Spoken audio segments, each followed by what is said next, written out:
Halo teman-teman, kembali lagi bersama saya, Fatmawati. Kali ini saya akan menjawab request salah satu teman yang ada di kolom komentar salah satu video saya. Beliau minta gimana kalau diceritakan pengalaman saat pertama kali saat setelah lulus CPNS gitu. So, this is the story.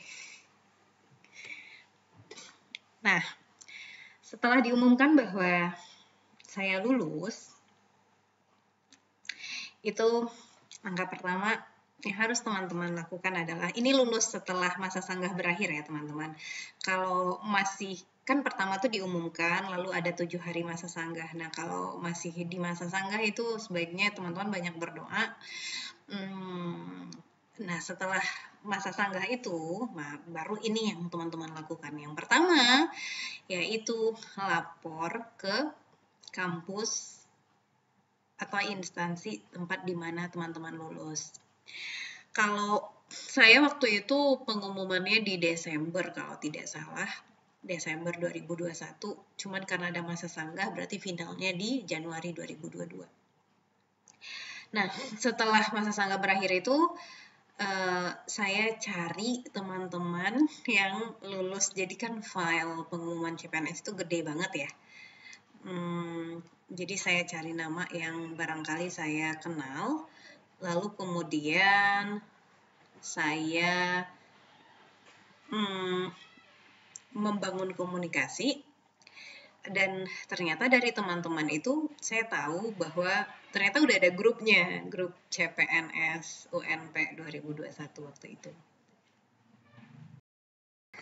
Nah, di grup itu kami saling berbagi informasi. Nah, diantaranya adalah sebaiknya kita lapor diri gitu, bahwa kita loh orangnya yang lulus itu gitu. Akhirnya di Februari kalau tidak salah, kami yang di Fakultas MIPA itu memilih satu waktu untuk kami datang bersama-sama dan berjumpa dengan dekan FMIPA. Nah, setelah pertemuan itu, di antara teman-teman saya, besoknya ada yang langsung masuk bekerja. Kalau saya sendiri itu, saya ada berempat yang di pendidikan IPA, cuman 2 di antaranya adalah dosen tetap non-PNS sebelumnya, sehingga yang benar-benar baru itu hanya berdua. Nah, saya dan teman saya yang satunya lagi itu, kalau saya kerjanya di bimbel ya. Kalau teman saya itu waktu itu dia ngajarnya di MAN kalau tidak salah. Jadi kami minta pada kepala departemennya agar kami masuk di bulan berikutnya saja, yaitu di awal Maret. Nah, alasannya waktu itu kalau saya sendiri di bimbel itu biasanya pengajarnya cuma karena saya tuh di daerah ya, di kabupaten, jadi pengajar kimianya ya saya doang waktu itu, sehingga kalau saya mau memilih berhenti tuh sebaiknya lapor dulu dan stakeholdernya bisa cari pengganti dulu gitu, sehingga barulah saya bisa benar-benar berhenti gitu. Nah, teman saya yang di MAN juga gitu, dalam artian dia nunggu sampai materinya tamat gitu, sehingga baru bisa lega untuk melepaskan, terutama untuk yang kelas 12 katanya gitu, sehingga permintaan kami disetujui oleh kepala departemen, maka saya dan teman saya mulai masuk di 1 Januari 2022 waktu itu. Nah, jadi yang pertama yang harus teman-teman lakukan adalah lapor diri. Oke.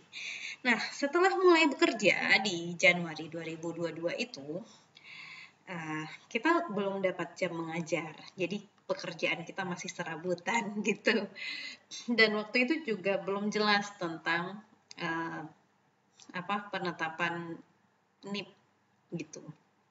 Cuman sudah dapat bocoran bahwa TMT CPNS itu dimulai dari 1 Maret 2022. Jadi waktu itu kita cuman perlu nunggu NIP-nya keluar aja gitu. Belum banyak yang bisa dilakukan. Yang kedua, teman-teman lapor pada admin fakultas. Biasanya tuh kita untuk absensi itu pakai sidik jari atau enggak pakai scan wajah. Nah, itu teman-teman lapor pada adminnya untuk registrasikan diri teman-teman sehingga udah bisa ngambil absen di mesin tersebut. Oke. Lalu yang ketiga yang harus teman-teman lakukan adalah yang ketiga dan seterusnya ini teman-teman lakukan setelah terima SK CPNS. Waktu itu saya terima SK CPNS di bulan Mei. Jadi saya baru bisa bergerak itu di Mei. Apa yang ketiga? Teman-teman menyiapkan berkas untuk pengajuan kode dosen. Nah, kalau di UNP sendiri itu berkasnya diberikan ke PT IKA namanya. Kalau saat ini PT IKA itu berada di rektorat lama atau gedung Bagonjong yang di belakang rektorat saat ini gitu. Nah, untuk pengajuan kode dosen itu kenapa penting? Karena semester berikutnya kan teman-teman tuh kan udah Mei ya, Juli Desember tuh teman-teman udah dapat mata kuliah, jadi kode dosennya harus segera diurus. Terus yang kedua, kode dosen itu nanti cikal bakal kode dosen itu semua akun pakai itu portal, e-learning dan sebagainya. Sehingga kalau sudah punya kode dosen itu nanti bisa ngurus email afiliasi. Jadi bermulanya dari situ. Makanya hal yang ketiga yang harus teman-teman lakukan adalah mempersiapkan berkas untuk pengajuan kode dosen. Terus yang keempat, ini paling penting sih, pemberkasan gaji. Persyaratannya itu ya fotokopi SK CPNS, terus ada namanya KP4. Apa ya kepanjangan dari KP4 saya lupa. Intinya tuh surat keterangan mendapatkan pembayaran tunjangan keluarga gitu. Tapi KP4 apa ya? Pokoknya saya lupa, intinya orang-orang kita nyebutnya waktu itu KP4 aja gitu. Intinya di situ tuh ada daftar siapa aja yang jadi tanggungan teman-teman. Kalau teman-teman masih single ya berarti nama teman-teman aja di situ. Cuma satu, tapi kalau teman-teman sudah menikah dan punya anak, maka di situ ada nama suami, ada nama anak gitu, atau ada nama istri, ada nama anak gitu. Pemberkasan gaji ini berkasnya disampaikan ke bagian kepegawaian fakultas. Itu yang keempat ya. Yang kelima, ini penting banget nih, menyiapkan berkas pengajuan NIDN. Nah, NIDN-nya juga nggak langsung keluar ya teman-teman. Waktu itu saya nunggu berapa lama gitu, akhirnya NIDN-nya baru keluar.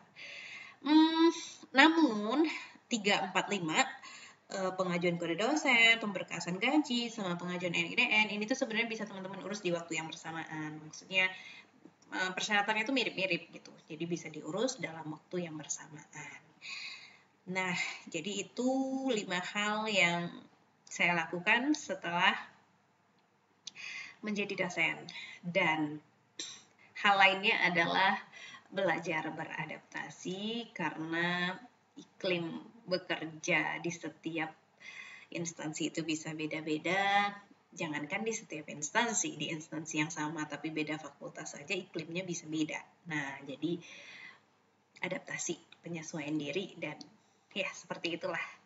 Bagi teman-teman yang punya saran atau ada tambahan persyaratan lain yang mungkin terjadi pada teman-teman dari kampus lain, silakan tambahkan informasinya di kolom komentar sehingga teman-teman kita yang baru bergabung di CPNS 2023 ini bisa menambah informasinya gitu.